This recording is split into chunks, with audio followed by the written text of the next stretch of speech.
దేవుని నామమున స్తోత్రములు. మీకు అందరికీ నా హృదయపూర్వకమైన వందనములు. Praise the Lord. ఎలా ఉన్నారు? బాగున్నారా? ఓకే, నిన్న దేవుడు మనకి ఇచ్చిన వాగ్దానం ఏంటో చూద్దాం.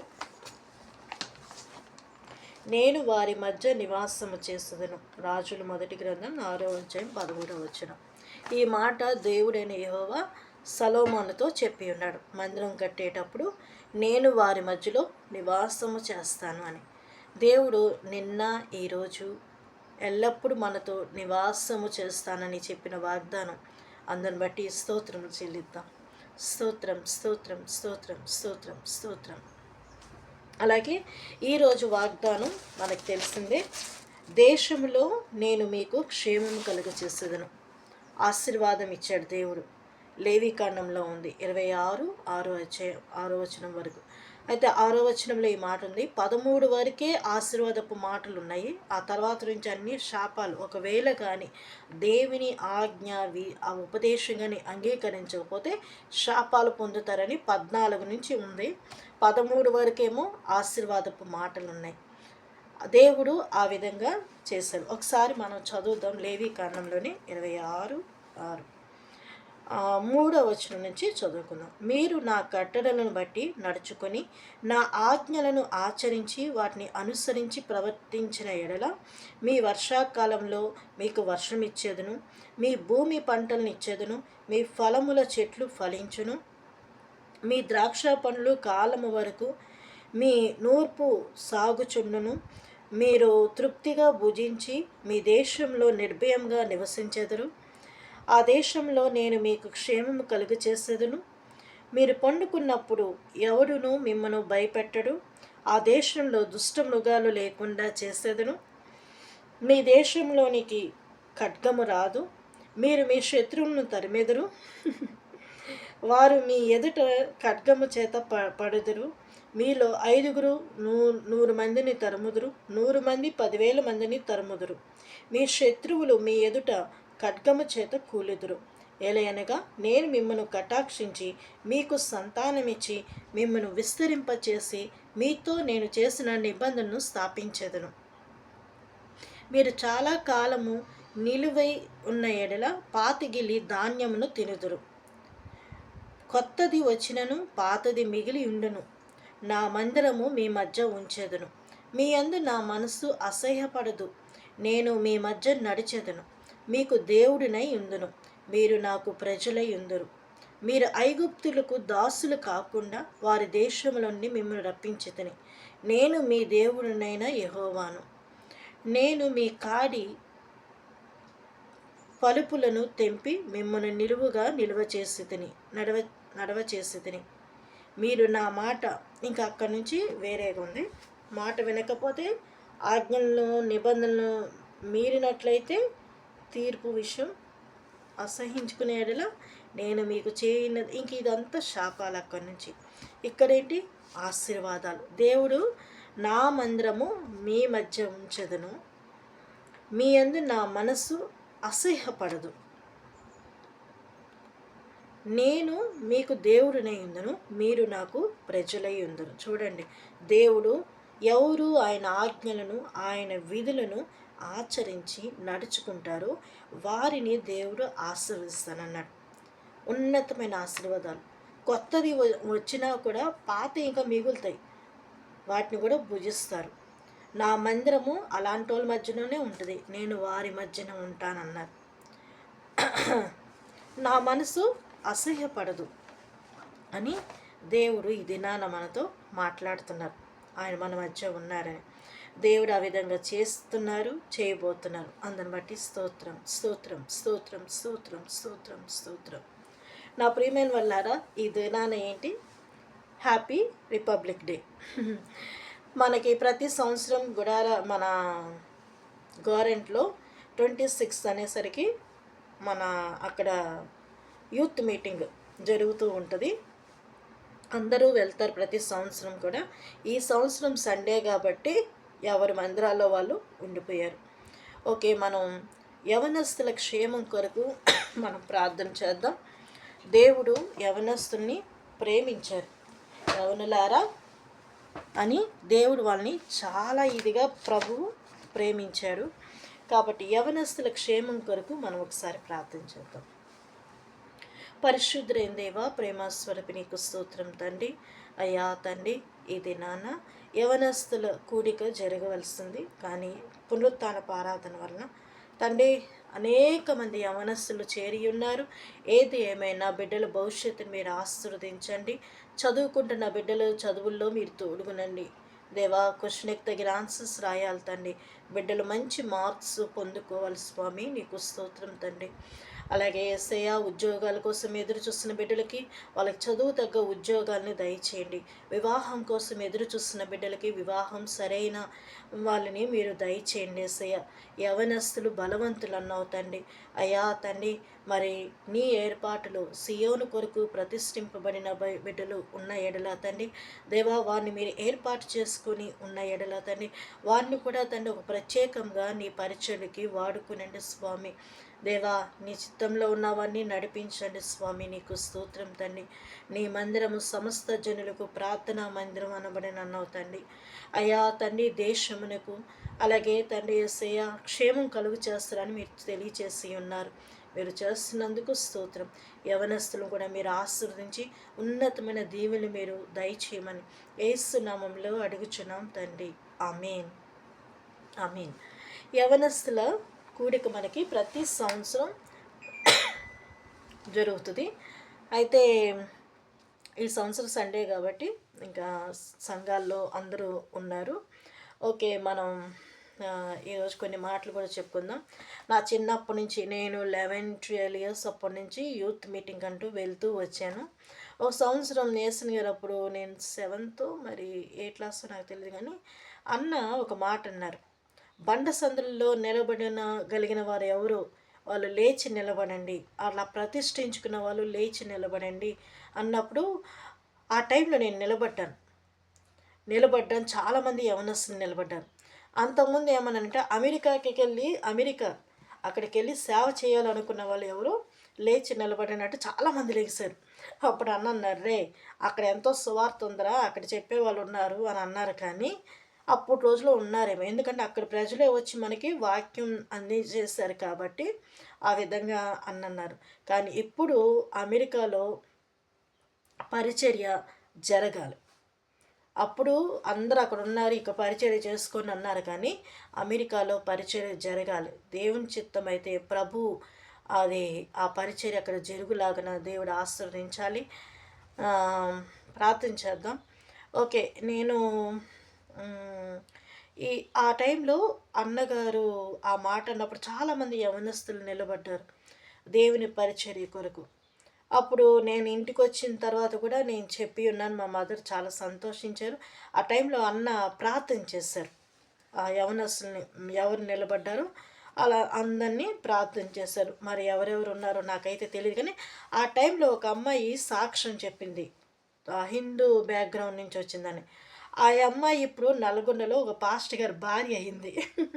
సేవ చేస్తున్నారు. దేవుడు ఆ విధంగా ఆశీర్వదించారు. అన్న ఆ టైంలో యూత్ ఎవరైనా వచ్చి సాక్ష్యం చెప్పండి అన్నప్పుడు ఆ అమ్మాయి ఆ రోజు వచ్చి సాక్ష్యం చెప్పింది. ఆ అమ్మాయి ఇప్పుడు సేవకురాలు, పాస్టమ్ గారు. ఆమెకి 2 పిల్లలు, పెద్ద పెద్ద పిల్లలు అయిపోయారు. దేవుడు అప్పట్లో ఆమె పెద్ద అమ్మాయి సాక్ష్యం చెప్పినప్పుడు. దేవుడు అలా యవనస్తుల్ని ఆ దినాల్లో ప్రార్థన చేసిన వాళ్ళని దేవుడు విడిచిపెట్టలేదని చెప్తున్నాను నేను. ఆశీర్వాదం అనేది కుమ్మరించబడింది. కాబట్టి అసలు ఈ రిపబ్లిక్ డే అంటే ఏంటి అని మనం ఆలోచిస్తే మనకి ఇప్పుడు ప్రతి పౌరుడు కూడా ఏమంటాడంటే, మేము పౌరులమి, మాకు స్వేచ్ఛ ఉంది, మాకు మాట్లాడడానికి హక్కు ఉంది అని అంటారు.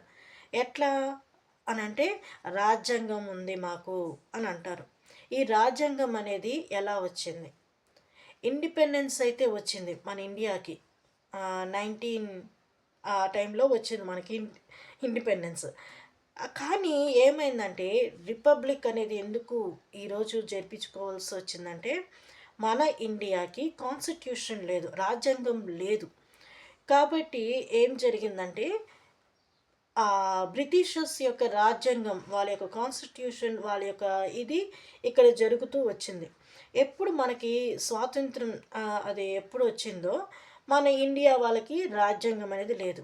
ఆ టైంలో ఎలా ఏంటి అని వాళ్ళు నెలల తరబడి కూర్చొని లీడర్స్ మాట్లాడుతూ, చర్చించుకుంటూ, దాని గురించి రాసుకుంటూ చేసి డాక్టర్ రాజేంద్ర ప్రసాద్ ఆయన ఒక లీడర్, సరోజినీ నాయుడు, బాల్ గంగాధర్ తిలక్, ఆ తర్వాత నెహ్రూ,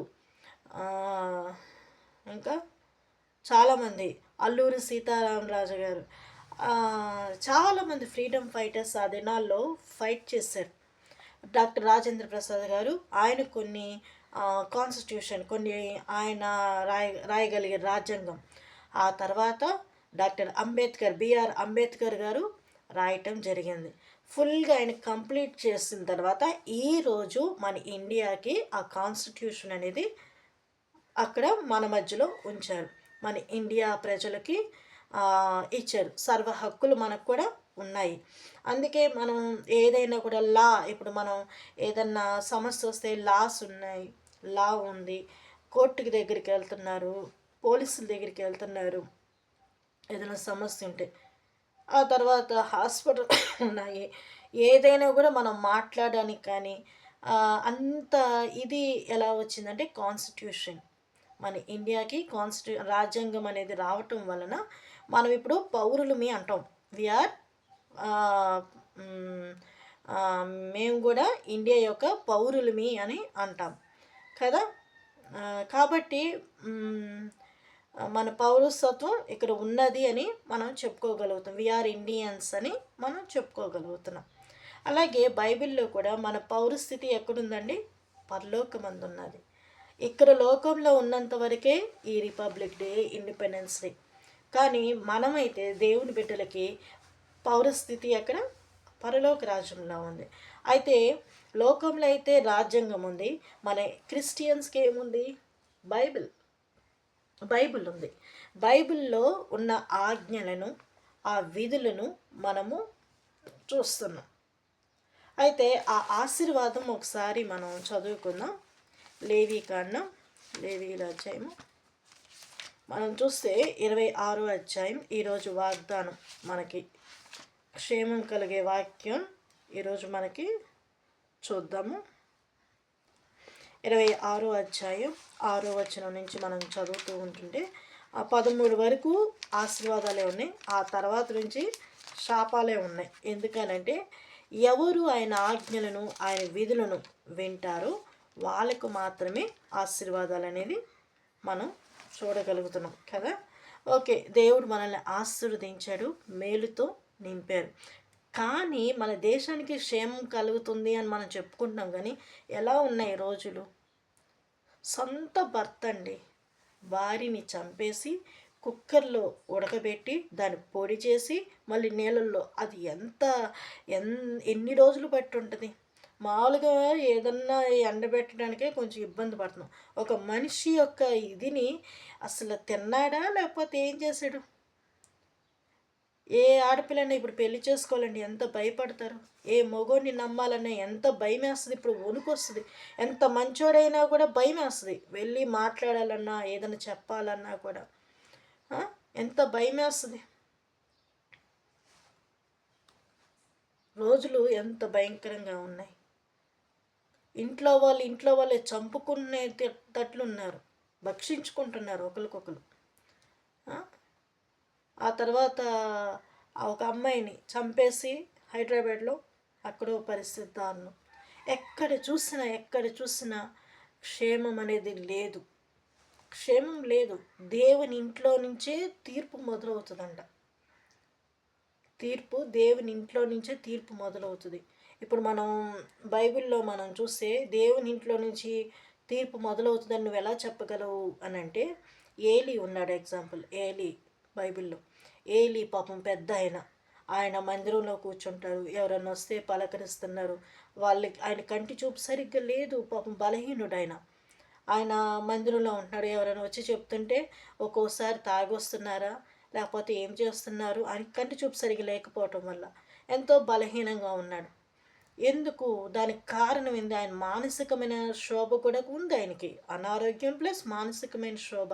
ఆయన పిల్లలు లంచగొండ్లైపోయారండి. దేవుని మందసం పట్టుబడిపోయింది శత్రువుల చేతికి. సమూయేలు చిన్నోడు, అతను పరిచర్య మందిరంలో చేసుకుంటూ పోతున్నాడు. వీళ్ళు చూస్తే ఎట్లా ఉన్నారండి? సమూయేలుకి తిండి పెడుతున్నారో లేదో, వాళ్ళకి వాళ్ళే వండుకొని తింటున్నారేమో. ఏలికి కూడా ఏదో రొట్టె ముక్క ఏదో వేస్తున్నారు, ఏదో చూస్తున్నారు. చూడకుండా ఉండాలి, నాన్న కదా, చూస్తున్నారు అనుకుంటా, చూసుకుంటున్నారు. కానీ వీళ్ళు చేసే పని ఏందండి? వచ్చిన వాళ్ళతో వాళ్ళు చేసే ఆ పరిస్థితులు దేవునికి కోపం పుట్టించినవి. ఏలి చెప్పుంటాడు, చెప్పినా విన్నారా? వినలే వాళ్ళు. కాబట్టే ఆ శాపం అంటే ఆ బలహీనత అనేది ఆ కుటుంబంలో వాళ్ళు అది అనుభవించారు. మందసం వెళ్ళిపోయింది. చాలామంది అంటారు, మా పిల్లలకి పెళ్ళిళ్ళు చేసాం. పాస్టర్స్ పిల్లలు ఏమంటారంటే, అంటే పాస్టర్స్ కొంతమంది, మేము లక్షలు లక్షలు కట్నాలు ఇచ్చి పెళ్లి చేసేస్తాం, చదివిచ్చాం, ఉద్యోగాలు చేస్తున్నారు మా పిల్లలు, అది ఇది అంటారు. నేనంట అప్పుడే పోయింది మందసం. పెళ్లి చేస్తే తప్పేం కాదు, ఉద్యోగాలు చేస్తే తప్పేం కాదు, అది కాదు. కానీ వారికి నేర్పించాల్సిన దేవుని బీజం, దేవుని వాక్యం. విశ్వాసులు చూడండి, పొడిస్తే అక్షరం రాదు, వాళ్ళ వాక్యాలు ఏం చెప్తున్నారు అసలు. ఒక ఆమె తల్లుల ఆరాధనకు వస్తుంది మా దగ్గరికి. ఆమె అంటది, అయ్యగారు చెప్పారు, నేను అయ్యగారు మాట విని వచ్చాను. తల్లుల ఆరాధనకి ఎందుకు వచ్చావు అని అంటే, అయ్యగారు చెప్పారు మా క్షేమం కోసమే, మా కుటుంబం క్షేమం. ఆమె చదువులేని మోటిది, దేవుడు తప్ప ఎవ్వరు గొప్పోడు కాదన్నాడు. ఆమెను ప్రసంగం చేయమంటే చేస్తుంది. ఒకరోజు వీడియో చేస్తా, పెడతాను నేను. ఆమెది అంత బాగా చెప్తుంది మాటలు, అంత చక్కగా దేవుని మాటలు. చదువు లేని ఆమె పిచ్చిదిలాగా అప్పుడప్పుడు డబ్బులు లేకపోతే అడుక్కుంటా, ఎవరి దగ్గర డబ్బులు ఇస్తే ఆ డబ్బులు తెలియ ఏదో కొనుక్కుంటుంది. పిల్లలు ఉన్నారు, బాగానే ఉన్నారు. ఆమె అడుక్కోలే అంటే వాళ్ళని అడగలేక ఈమె ఆ పని చేస్తుందంట అప్పుడప్పుడు. ఎప్పుడు దేవుని తెలుసుకుందో అది కూడా వదిలేసుకొని తను చక్కగా మందిరానికి రావటం, వెళ్ళటం. ఎంత సంతోషం అది. ఆమె చెప్తుంది, అలాంటి వాళ్ళు దేవుని మాటలు చెప్తున్నారే. దేవుని ఇంట్లో ఉన్న బిడ్డలకి దేవుని వాక్యాలు ఏమైపోయినాయి? వాక్యం చెప్పలేని పరిస్థితి ఎందుకు వస్తుంది? లంచగొండ్లు, తిండిబోతులు, వదరబోతులు, తిట్టుబోతులు, ఈగోలు, రకరకాలు పట్టుకొని, దెయ్యాలు పట్టుకొని ఉన్నాయి. దేవుని ఇంట్లోనే ఉన్నారు, దేవుడు వాళ్ళ దగ్గరే ఉన్నారు. కానీ భయం లేకుండా అయిపోయారు. భయం లేకుండా అయిపోయింది. మీరు అనుకోవచ్చు, మందిరమే అనుకోవచ్చేమో, మీ ఇల్లు కూడా, మీ ఇంట్లో కూడా, మీ ఇళ్ళల్లో కూడా సమాధానం లేకుండా అయిపోతుంది. నేను నిన్న ఒంటరిగా మందిరం గడుక్కొని, విశ్వాసులు వాళ్ళు వాష్రూమ్స్కి వెళ్తారు కదా అని వాష్రూమ్స్ 2 అవి కడిగి, ఆ తర్వాత ఇంకా చిన్న పని చేసి 5ంటికి నేను భోంచేశాను. మళ్ళీ 3ంటికి లేచి అమ్మో ప్రార్థన చేసుకుంటా ఉన్నాను. ఆ చర్చిలో డాడీ ప్రార్థన చేసుకుంటున్నారు ఆయన. ఇక నేను తెల్లవారుజాము లేచి మళ్ళీ మందిరం అంతా ఊడ్చుకొని, జనాలందరికీ అన్నం వండి, సాంబార్ వండి, వాళ్ళకి కావాల్సిన ఆహారం నేను సిద్ధపరిచి మళ్ళీ స్ప్రేకి సిద్ధపడి అంత అయిపోయి వెళ్ళేసరికి ఈరోజే చేస్తుంది వంట, తక్కిన రోజులు చేయదని చెప్తున్నారు. ఎంత బాధ అవుతుంది ఒక్కసారిగా.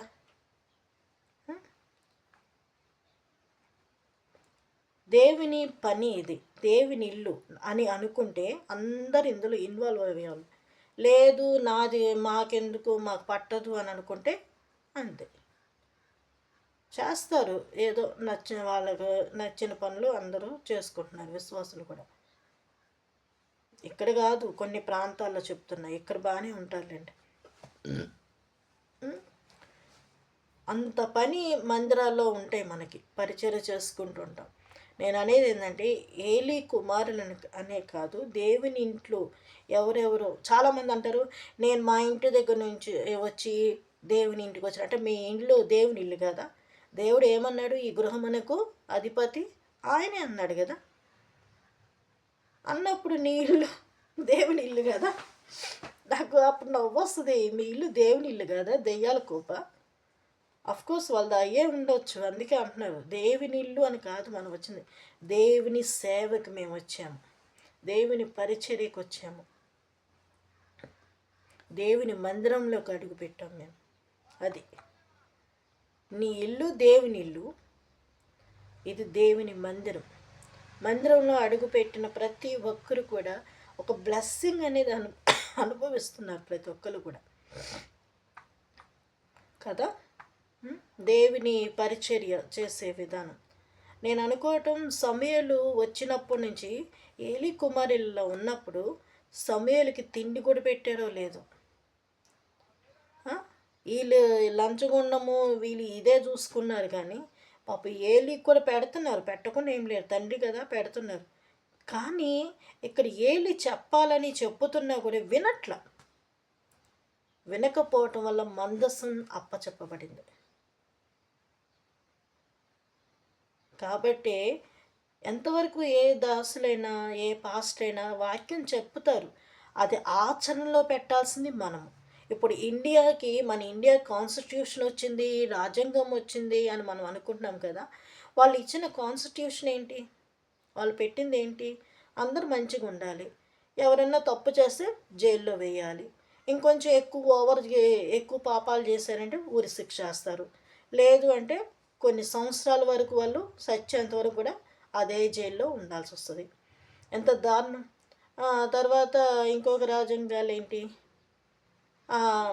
విడోస్కి మనీ, విధవరాలకి, గవర్నమెంట్ జాబ్ చేసేవాళ్ళు వాళ్ళ ఒకవేళ కానీ వాళ్ళ నాన్న కానీ చనిపోతే కొడుకులకి రావటము కూతురికి రావటము ఆ జాబ్స్ ఇవ్వటం జరుగుతుంది. పేద తక్కువ క్యాస్ట్ ఉన్న వాళ్ళకి రిజర్వేషన్స్. మంచి ఆలోచన, మంచిగా వాళ్ళు ఆలోచనతో మంచి జ్ఞానంతో మన లీడర్స్ దేవుని ఆత్మతో వాళ్ళు నింపబడిన వారే రాశారు. మనం అనుకోవచ్చు లోకస్తులు కదా, వాళ్ళకి దేవుని ఆత్మ ఏంటి అని అనుకోవచ్చేమో, కానీ ప్రభువు అక్కడ ఉన్నారు అంతే. ఇంకా మనం ఏం మాట్లాడలేం. సొలొమోనుకి దేవుడు జ్ఞానం ఇచ్చిన దేవుడు, నెబుకద్నెజరుని దేవుడు రాజుగా నియమించాడు. రాజుల్ని దేవుడు నియమించి ఇర్మియా లాంటి ప్రవక్తలు పెట్టారు, యోసేపు లాంటి వాళ్ళని ఉంచారు అక్కడ. ఆ తర్వాత ఇంకెవరు చాలామంది ఉన్నారు బైబిల్లో.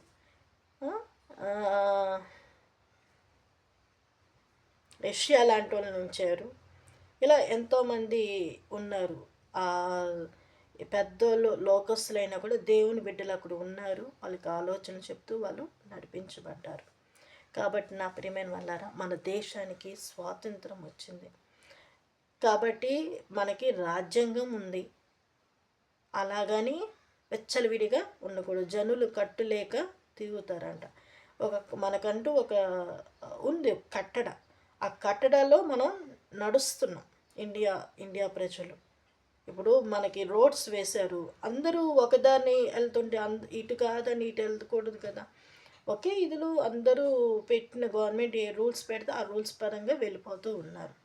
అట్లాగే మనకి బైబిల్ కూడా దేవుడు ఇచ్చారు, మన రాజ్యాంగం ఇది బైబిల్లో ఉంది. పెద్దల కొరకు ప్రార్థన చేయాలి, అధికారుల కొరకు ప్రార్థన చేయాలి, మన దేశం కోసం మనం ప్రార్థన చేస్తున్నాం. మన ధర్మం, మన కర్తవ్యం ఏంటంటే ఇదే. ఎందుకంటే చెప్పట్ల ప్రతి ఒక్కరి ఇంట్లో చాలా పరిస్థితులు తారుమారుగా ఉన్నాయి. దేవుని బిడ్డలం కదా, బాప్తిసాలు తీసుకున్నాం, రక్షణ పొందాము, మాకేం అని అంటానికి లేదు. అన్ని ఇళ్లల్లో ఉన్నాయి, మందిరాల్లో కూడా ఉన్నాయి, పరిస్థితులు తారుమారుగానే ఉన్నాయి. కానీ ముందుకు సాగుతున్నారు అందరూ ఇళ్లల్లో కానీ సంఘాల్లో కానీ. ఏంటంటే దేవుని రాకడ సూచనలు ఇవన్నీ. క్షేమం కలగాలి, క్షేమం ఇస్తాను అని అన్నారు దేవుడు. ఎప్పుడు అంటే ఆయన ఆజ్ఞలు వినాలి, విధులను కట్టడాలను గైకొంటే, అంతే కదా. ఆ బైబిల్లో కూడా ఈ మాటలు ఉన్నాయి. చాలా వరకు చెప్తుంటారు, ఈ బైబిల్లోయే కొన్ని మాటలు తీసి కొన్ని రాజ్యాంగంలో కూడా పెట్టారు అని కూడా అంటారేంటి, ఉన్నాయి కొన్ని. కాబట్టి ఏదేమైనా కూడా దేవుడు మనకిచ్చిన ఈ ఇండియాను బట్టి వీఆర్ ప్రౌడ్. ఈరోజు ఏంటంటే యూనిటీ కోసం, పీస్ కోసం కూడా అందరూ ఒకటయ్యారు. మన ఇండియా ప్రజలందరూ ఆ జెండాను చూసి సెల్యూట్ చేస్తున్నారు. దేనికి? దేనికి చెప్పండి? ఆ? ఎందుకు? మనం ఇండియా పౌరులం అయిపోయాం. మనం స్వేచ్ఛగా దేవుణ్ణి ఆరాధిస్తున్నాం. ఆ?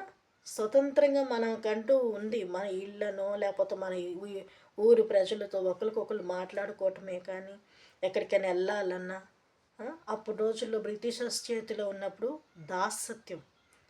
ఇజ్రాయెల్ ప్రజలు కూడా ఐగుప్తు దేశంలో నుంచి దేవుడు ఎందుకు విడిపించాడు? ఆ దాస్యంలో నుంచి అప్పుడు దాకా ఎన్నో కష్టాలు పడ్డారు. అక్కడి నుంచి విడిపించాడు. వాళ్ళకి స్వేచ్ఛ అనేది దేవుడు ఇప్పించాడు. వాళ్ళకంటూ ఒక ఇది ఇచ్చాడు.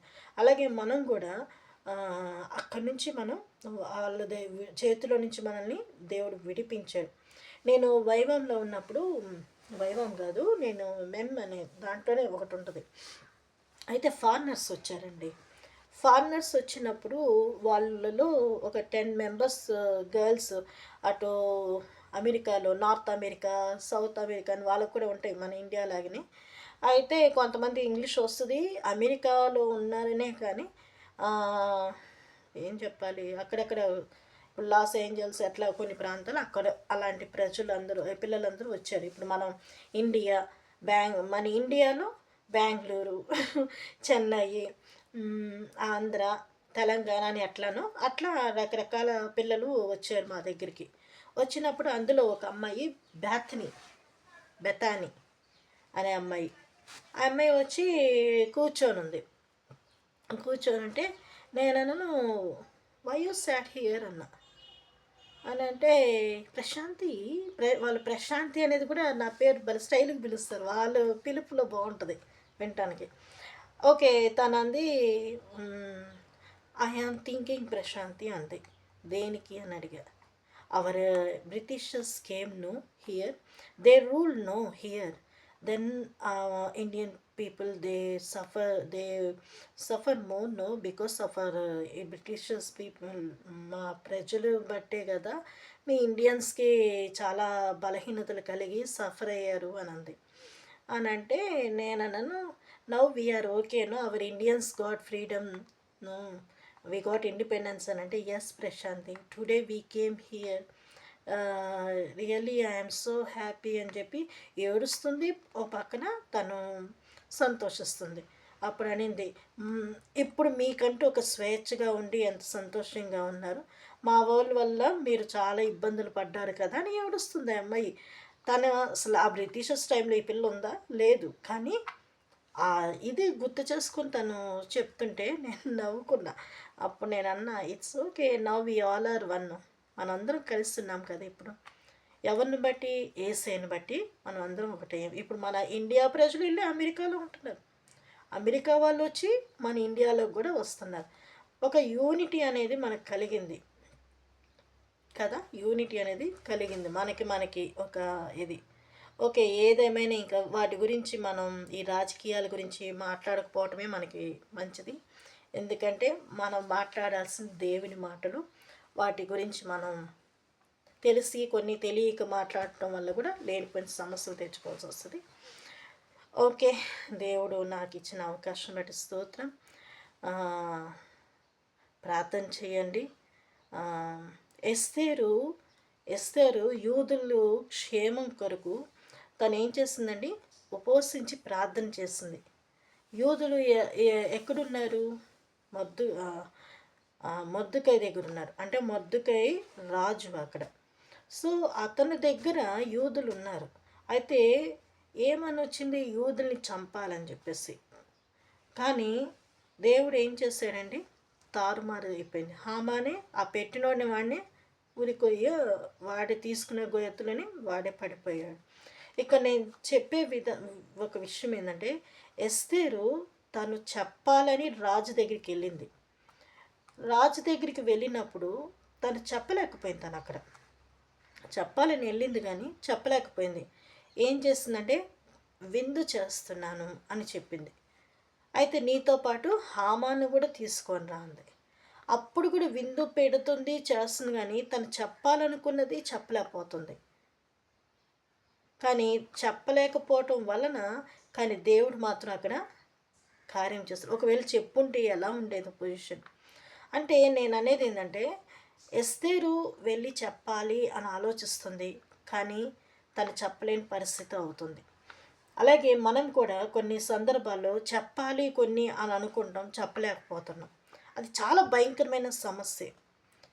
కానీ కొన్ని క్యారెక్టర్ అసోసియేషన్ అంటే క్యారెక్టర్ మీద బ్యాడ్ చేయటం కానీ, రకరకాలుగా ఈ వేరువేరుగా చేయటం కానీ ప్రజలకి కలిగే, ఆ తర్వాత వాళ్ళ కులంని బట్టి రకరకాల మాటలు, మతపరమైన మాటలు ఇలాంటివి వచ్చినప్పుడు తను ఏదో చెప్పాలని అనుకుంటుంది, కానీ తను అక్కడ చెప్పలేని పరిస్థితి. విందు పిలుస్తుంది, అక్కడ కూడా చెప్పలేకపోతుంది. కానీ దేవుడు తనకి న్యాయం చేశాడు. యూదులకి క్షేమం కలుగు చేశాడు దేవుడు. అలాగే మనకు కూడా మనం ఏదో చెప్పాలని అనుకుంటాం, అధికారుల దగ్గరికి వెళ్ళి చాలా సమస్యలు ఉన్నాయి, చెప్పాలి, ఎలా చెప్తే ఎలా మనం దాంట్లో నుంచి తప్పించుకుంటాము, వాళ్ళు ఏమన్నా మంచి ఆలోచన ఇస్తారా, ఏమైనా విడిపిస్తారా అని మనం అనుకుంటుంటాం. కానీ వాళ్ళకి మనం చెప్పాలనుకున్నా కూడా వాళ్ళు కూడా తీసుకునే విధానం ఉండకపోవచ్చు. ఎందుకు వాళ్ళు తింటున్నారు, తాగుతున్నారు, ఈ టైంలో ఈ మాట చెప్తే ఎలా తీసుకుంటారు? ఇప్పుడు అందరి ముందు నేను నిలబడి అడిగితే ఇప్పుడు ఎలా దాన్ని తీసుకొని ఎట్లా ఉంటుంది? చాలా తద్దనబద్దన అయి ఉంటుందండి ఆ సమయంలో. ఎలా చెప్పాలి, ఎలా చేయాలి అని ఉపవసించి ప్రార్థన చేయటం కానీ, ఇదంతా ఒక మనం చెప్పుకోవటం వరకు కాదు, కానీ ఆ పరిస్థితిని మనం ఆ టైంలో కానీ, అంటే ఎస్తేర్ యొక్క ఇదిని కానీ మనం ఆలోచిస్తే తను ఎంత మనసులో తద్దనబద్దన. ఆ పక్కన చూస్తే వాళ్ళ పిన్న తండ్రి అక్కడ ఆయన టెన్షన్ పెట్టిస్తున్నాడు, నువ్వేదో పెద్ద హోదాలో ఉన్నావని ఫీల్ అయిపోతున్నావేమో. ఆయన ఆడుండి కూడా ఈ అమ్మాయికి అక్కడుండి కూడా ఎస్తేర్ని బెదిరించడం, ఏమనుకుంటున్నావు నువ్వని ఆయన అక్కడ. ఎంత తను మనసులో ఎంత ఇదై ఉంటుంది మీరు ఆలోచించండి. కానీ ఏదేమైనా కూడా ప్రార్థన చేసుకుంది, దేవుడు న్యాయం చేశాడు. ఆ విషయం మొర్దెకైకి తర్వాత తెలిసిందో లేదో తెలియదు, కానీ దేవుడు మాత్రం న్యాయం చేశాడు. అలాగే మన విషయంలో కూడా దేవుడు న్యాయం చేస్తాడు. నాకు తెలిసినంత వరకు ప్రతి ఒక్కరికి కూడా దేవుడు న్యాయం చేస్తాడు. మన దేశానికి కూడా దేవుడు ఆ విధంగానే దేవుడు ఆశీర్వాదాలతో నింపి క్షేమాన్ని దయచేస్తాడు. చాలా కరువు రావచ్చు, ఇప్పుడు రాదులే. కరువు వచ్చిందనుకోండి, దేవుడు మనకి కరువు అనేది అది వస్తుండగానే ఆ కరువును ఆపేసి అక్కడితో మనకి సమృద్ధిని దేవుడిస్తాడు. దేవుడు సమస్తమును దయచేస్తాడు, క్షేమాన్ని ఇస్తాడు. మనం ప్రయాణికుల కొరకు ప్రార్థన చేయాలి. దేశంలో ఉన్న నాయకుల కొరకు మరి ముఖ్యంగా ప్రార్థన చేయాలి. సమాధానం కావాలి. ఇంట్లో అక్కా చెల్లెలకే కానీ అన్నాదమ్ములకి ఒకరికొకరికి పడట్లా ఇప్పుడు రోజులు. అసలు ఇంకా ఇప్పుడు కూర వండేసుకొని తిన్నారన్నది అట్లనే ఉంది పరిస్థితులు ఇళ్ళల్లో. అరే చెప్పటం ఎందుకులేండి, ఆ పరిస్థితులు అంత దారుణంగా ఉన్నాయి. కాబట్టి ఏం చెప్పుకోలేని పరిస్థితుల్లో చాలామంది ఉన్నారు. ఏదేమైనా మన దేశానికి, మన కుటుంబాల్లో అన్నిట్లో కూడా దేవుడు క్షేమాన్ని ఇవ్వాలి. సంస్థలో అన్నిట్లో, ఎందుకంటే ఈగోస్ ఎక్కువ ఉన్నాయి అందరికీ, ప్రతి ఒక్కరికి ఈగో. ఒకళ్ళు చెప్తే ఒకరికి నచ్చదు, ఒకళ్ళు మాట్లాడితే ఇంకొకరికి నచ్చదు. కాబట్టి ఇలాంటి చాలా అసలు మనం చెప్పుకోలేం, చాలా జరుగుతుంటాయి. ఏం చేయలేము మనం. లెగిస్తే క్యారెక్టర్స్ మీద అనవసరమైన బ్లేమ్స్ వేసుకోవటం, అనుకోవటం, బ్యాడ్ చేసుకోవటం, అరే 10 మంది ఉన్నారే అనే ఆలోచన లేకుండా ప్రవర్తించటం, ఇలా చాలామంది ఇది జరుగుతున్న పరిస్థితిని బట్టి అక్కడ ఏమి లేకపోయినా కూడా ఇది సరే. ఏదేమైనా కూడా దేవుడు నెమ్మది క్షేమాన్ని ఇవ్వాలి. ఎందుకంటే ఇవన్నీ నేను చెప్తున్నాను మన దేశంలో జరిగాయే నేను చెప్తున్నాను. కాబట్టి మనం ప్రార్థన చేద్దాం, దేవుడి క్షేమాన్ని ఇవ్వాలి. వృద్ధుల కొరకు ప్రార్థన చేద్దాం, దేవుడు వాళ్ళకి ఆరోగ్యం ఇవ్వాలి. ఎప్పుడు ఏ సమయంలో ఎలా ఉంటారో తెలియదు, వాళ్ళ కోసం మనం ప్రార్థన చేద్దాం. యవనస్తులు చక్కగా తిరుగుతున్నారు, చక్కగా తింటున్నారు. ఈ మధ్యన లివింగ్ రిలేషన్షిప్ అని పెట్టుకొని జీవితాలని సర్వనాశనం చేసుకుంటున్నారు, అమ్మాయిలైనా అబ్బాయిలైనా. పెళ్ళి కాకముందే పిచ్చి పిచ్చి రిలేషన్స్ పెట్టేసుకొని జీవితాల్ని నాశనం చేసుకొని మళ్ళీ పెళ్లి చేసుకోవాలనుకుంటే వచ్చేవాడు ఎట్లా ఉంటాడని ఈ అమ్మాయి, వచ్చేది ఎట్లా ఉంటుందని వాడు, రకరకాల పరిస్థితులకి ఇంకా సరే వివాహం చేసుకున్న వాళ్ళకి సమాధానం, ఇల్లీగల్ రిలేషన్స్, ఎంత భయంకరమైన పరిస్థితులు ఉన్నాయి మన దేశంలో. కాబట్టి మనం ప్రార్థన చేద్దాం. క్షేమం కలుగ చేస్తాను అని ఎప్పుడు అన్నారు అని అంటే దేవుని వాక్యం వినాలి, ఆజ్ఞలను గైకొన గైకొనాలి, కట్టడాలను ఆచరించాలి. బైబిల్లో అయితే అలా ఉంది. మన దేశంలో రాజ్యాంగం ఉంది. దానికన్నా భయపడతారా అంటే భయం లేదు జనాలకి, కట్టు లేకుండా తిరుగుతున్నారు. సరే ఏదేమైనా ఒక నిమిషం మనం ప్రార్థన చేద్దాం. పరిశుద్ధమైన దేవా, ప్రేమస్వరూపి నీకు స్తోత్రం తండ్రి. దేవా, మా ఇండియాని మీరు ప్రేమించారు. నిజంగా తండ్రి యేసయ్య, మా పితరులు ఎన్నో శ్రమలు పొందారు, అవమానించబడ్డారు, కొట్టించబడ్డారు తండ్రి. ఆకలి దప్పులతో ఎన్నో అలమటించారు తండ్రి. చెప్పుకోలేక తండ్రి దేవ ఎంతోమంది పరిస్థితులకి తండ్రి యేసయ్య బానిసలైపోయి తండ్రి మరణాన్ని పాల్పడే తండ్రి. ఇది నాన్న ఎంతో వాళ్ళ గురించి అనుకున్నప్పుడు ఎంతో వేదన కలుగుతుంది. అయితే తండ్రి కొంతమంది నాయకులను మీరు లేపారు తండ్రి, అందరిని బట్టి స్తోత్రం. వాళ్ళకు మీరు ఇచ్చిన మంచి ఆలోచన బట్టి స్తోత్రం తండ్రి. దేశానికి స్వాతంత్రం మీ ద్వారా కలిగింది. అది వారు తండ్రి ఎంతో ప్రయాస మీరు చూసి గొప్ప కార్యాలు చేశారు యేసయ్య. అలాగే రాజ్యాంగం ఉన్నది, ప్రజలు తండ్రి రాజ్యాంగం ఉన్నా కూడా భయం లేక విచ్చలవిడిగా ప్రవర్తిస్తున్నారు తండ్రి. యవనస్తులే కానీ దేవా, వివాహమైనలే కానీ దేవా తండ్రి రకరకాల పరిస్థితులకి బానిసలైపోతున్నారు. విడిపించండి యేసయ్య, నీకు స్తోత్రం. వృద్ధులకి క్షేమాన్ని ఆరోగ్యాన్ని దయచేయండి యేసయ్య.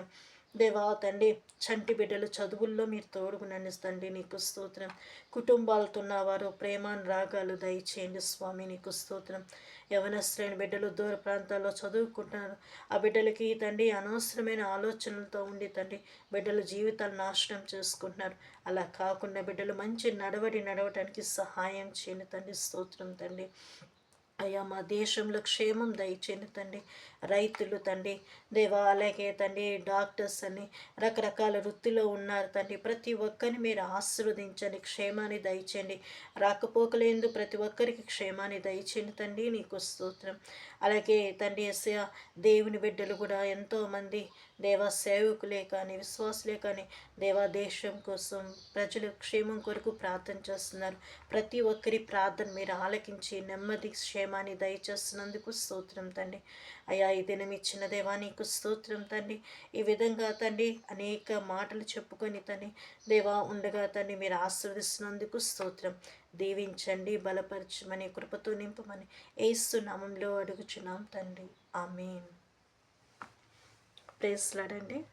దేవుడిచ్చిన వాక్యం బట్టి స్తోత్రములు. అలాగే ఈ హ్యాపీ రిపబ్లిక్ డే దేవుడు సహాయం చేశాడు. దేవుడు మనలందరినీ ఆశీర్వదించి దీవించినాగన దేవుడు మనల్ని విడిచిపెట్టకుండా ఆయన మందిరం మన మధ్య ఉన్నదే, ఆయన మన దేవుడై ఉన్నాడు. ఆయన మనకి క్షేమాన్ని కలుగు చేయలాగన మనం కూడా ఆ విధంగా ఆయన కట్టడలను ఆజ్ఞలను ఆచరించి నడిపించబడలాగన దేవుడు సహాయం చేయలాగన, దేవుడు కృప దయచేలాగన చేయలాగన మనం ప్రార్థన చేసుకుందాం. ఓకేనండి. Praise the lord.